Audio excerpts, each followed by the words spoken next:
for many people and artists, and like I said at the beginning, myself included, drawing humans is hard. And there's a really clear scientific reason why that is, and that's because our brains are so good at picking out and understanding humans and faces that it's hard for us to actually step back and see or recognize what we're really seeing. We tend to overvalue things like facial features. We don't recognize they take up a very small amount of a person, and if that person is 10, 20, 30 meters away, we can barely actually see their features. So to be able to draw people effectively, normally the problem isn't that you can't do it, it's that you're trying too hard and you're not really just not simplifying enough. Now, with that in mind, you're probably bored of me saying that everything is shapes. So I won't say it this time, but we will be using simple shapes and we will be building up people using those simple shapes. But as we do that, we'll be creating them with some character. We'll be creating people with interest, and we'll be looking at how we can create a page full of people who all kind of feel a bit different. They might feel a bit younger, they might feel a bit older, they might even come in pairs, perhaps an adult here or a parent with their child walking along beside them. And we'll look at little ways to make people just both effective. These are simple, effective people you could start sketching today, start building up towards, big portraits even in the future if you wanted. But also, they're fun, they're simple, and we can make them interesting and just have a whole world of fun using these kind of ideas. So, how on earth are we going to do that? Well, the first thing is going to be to remember that even though we're using shapes, those shapes are going to be varied, they're going to bend and move. So we want to use this kind of idea of gestural drawing to get the flow of a person. So maybe this is more of an elderly person, and we know that because of this slight stoop. And we can enhance the feeling of that through these simple bold lines. Remember, little bold lines, a little bit of hatching will suddenly make this person have a bit more character and a bit more shadow, and now be a little bit more 3D. We can try placing people's hands as well. So even if we take a very simple person, so these very simple ideas of triangles and circles making up a very simple person, well, how do we make them a bit more interesting? Well, why don't we just give them a hand? So we got an arm, it's just a line, and they're holding in that a rectangle, or very easily our brain is able to work out, what this person's actually holding is, of course, their phone. Or maybe there's another person here, and we'll make them a little bit more interesting by starting to give them a different accessory.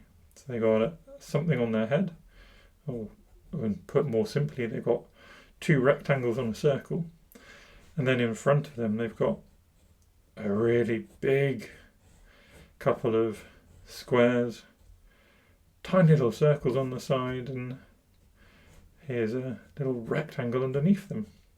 And if we just solidify some of those lines, if we add tiny bits of hatching to show little bits of shadow, and maybe we even write news here, then hopefully you get the idea that this person is now stood there with their broadsheet open and their little top hat on.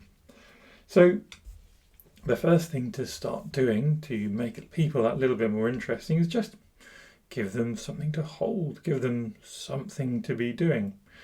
And all of this time, you'll notice how we're not focusing too hard on making these people, super duper realistic. They're actually fun, simple ways to draw people because we are letting the viewer have some of the sort of work to do. We're not giving them all the information.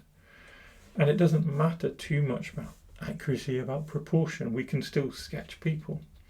So this person perhaps is holding a little bag, or we can get maybe someone hurrying along. Let's have someone this person maybe hurrying along and with a little sort of wheeled suitcase perhaps. And again, really simple. We pop their hand in, give them an arm, and then we just start solidifying the shapes around that. We can't actually see their legs. They're all buried behind this suitcase. What else can we do? What else can we do to give people little accessories? Well, one part of that is going to be clothing, things against the weather perhaps. So now we can give this person a little head and they're buried in this big circle. And then this body shape is really big as well. Just see the little circles for hands coming out. Circles going up the centre of that. And what have we got? We got a giant coat, big legs. There we go. And there's lots of other clothing that we could start playing with. We can, it's really fun to draw people in suits. Get their tie, we get their collar. Get that kind of slightly stiff feel to the lines now. So again, we're back to that character of line. We just give them these stiff lines and suddenly they're slightly, potentially a slightly stuffy man wearing a suit. We can equally start playing with, dresses and things like that. So someone with a long tail behind them, maybe they're wearing a big ball gown, little feet poking out beneath. And then, we can add simple shapes around the head. And what have we got? We've got lovely flowing hair. A few little extra bits of hatching just to make things a tiny bit more interesting. Make those lines a little bolder. And perhaps you then take a little look around and you find other places that you can make things a bit bolder as well. Next thing we can do is apply a bit more movement to these people. So all the time here we've got these relatively stable, stiff people. And that's because we've completed all the shapes, if you like. So instead of completing the shape, so what I mean is that's a complete circle.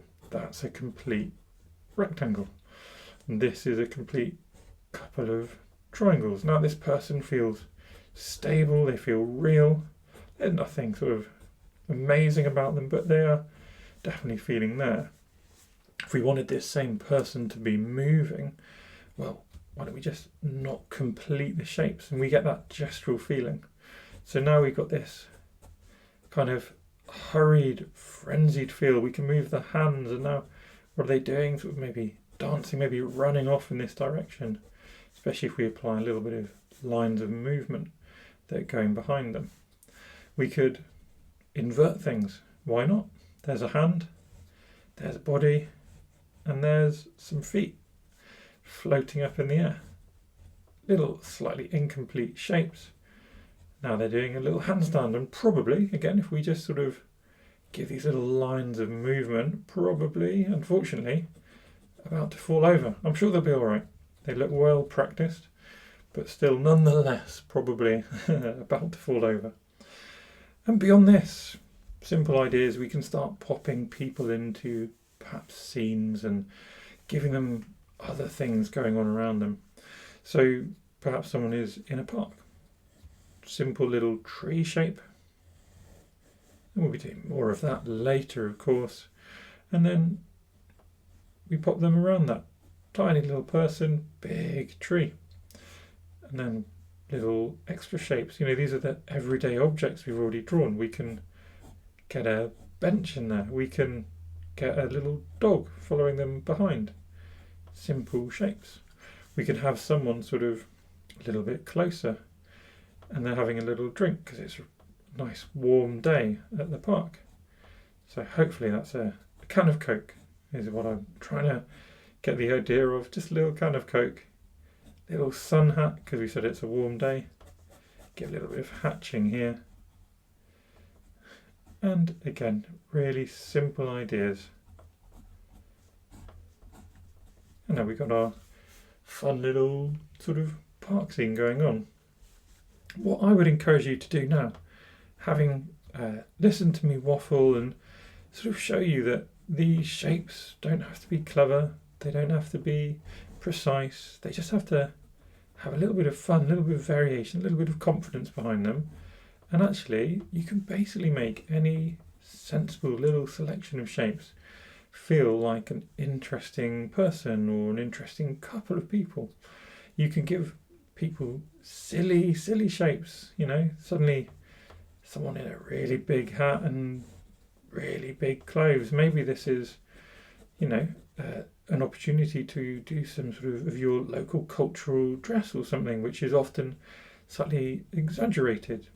For example, in the UK, having a priest or a vicar in a exaggerated gown would be one thing. Or I live near Cambridge, so we've got lots of people always wearing big sort of what they call big sort of academic gowns.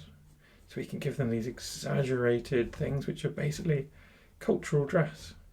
And you can have real fun just expanding beyond reality. Give them a mortarboard like hat as well, and they can be holding in their hand their little diploma. I made it sound very silly, haven't I? They'd be very proud to have left Cambridge with a degree, I'm sure. So I shouldn't call it a little diploma, but you know what I mean. We are taking ideas, we're expanding them, we're using our imagination. So continue to doodle, fill up your page, have a bit of fun, draw little people, draw big people, draw children, draw adults, draw people who are elderly, and have a bit of fun giving them accessories, giving them jobs, giving them places to go, giving them activities that they're doing. Perhaps, they are waving their arms in the air, having a fantastic time, maybe dancing, maybe they're a rugby player, maybe they're a big man. So we've got these kind of bold rectangular shapes. He's got his rugby ball under his arm, big muscle on his arm there, and big legs. So maybe you can think of even more inventive things way beyond my limited imagination, and you can have a bit of fun. And that's exactly what I'd love you to do now. Perhaps you could draw yourself. Here's a sort of semi-self-portrait of me at an easel doing a little bit of art. You could draw some little people, just filling in those gaps, add some more people in motion, or perhaps start popping your people in a scene. Here's a bus driver, and a handful of people, of course, queuing to get on the bus, as we often have to do. Start giving them other accessories. Here, for example, is an umbrella and a big raincoat. The world is essentially your oyster, so just have fun. Do a little bit of imaginative, creative exploration of the kind of ideas, the kind of scenes that you might be able to put together.